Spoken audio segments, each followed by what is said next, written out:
De sábado, dia 18 de maio, tá Dia Internacional do Museu.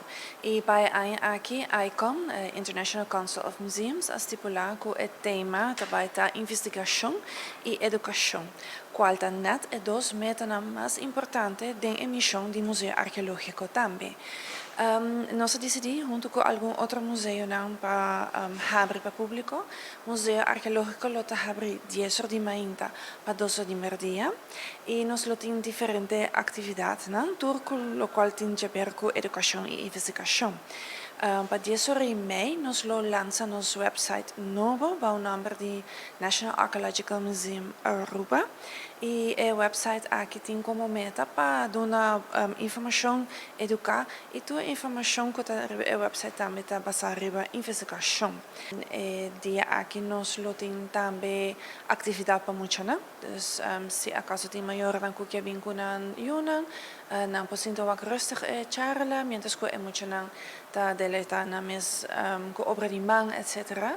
E também lo bem muita mulher hobby dinâmico de a Tyson de com o Calpas, muita mulher de Jesus aí só para também dar um workshop também na preço simbólico, qual também tá hobby leuk para grande e chiquito.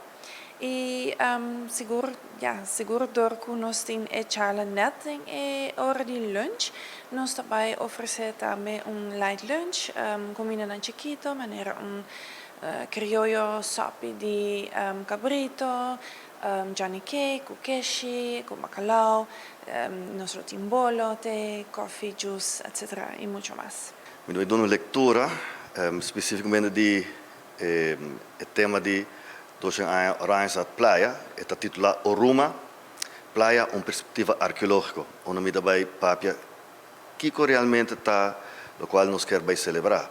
O que realmente nós estamos fazendo? Que história nós estamos contando? Nós estamos contando a história de europeu ou nós estamos contando a história da perspectiva de Aruba e de nossos ancestros e de nossos antepassados, a Bíblia que nós vamos contar parte de história só ou nós contamos a full história? Então, me dá mostra que nós arranha bana de qual nós conhecemos de documento histórico e que também tem 3 anos, pero que o qual nós arranha durante 4 anos, cheio de diferentes sítios arqueológicos, de 2010 para 2014, que não tem playa, material, que está contando toda outra história, que bom nota arranha de documento histórico e que não história não está tampouco, pero que me vai apresentar e a ideia está para vir com uma perspectiva completamente nova de playa, e não arranha, playa.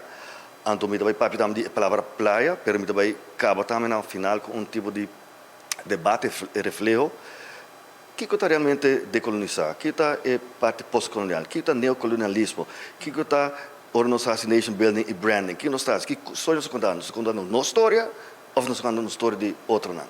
Então, na final, me tem uma proposição que está larga para todo mundo refletir.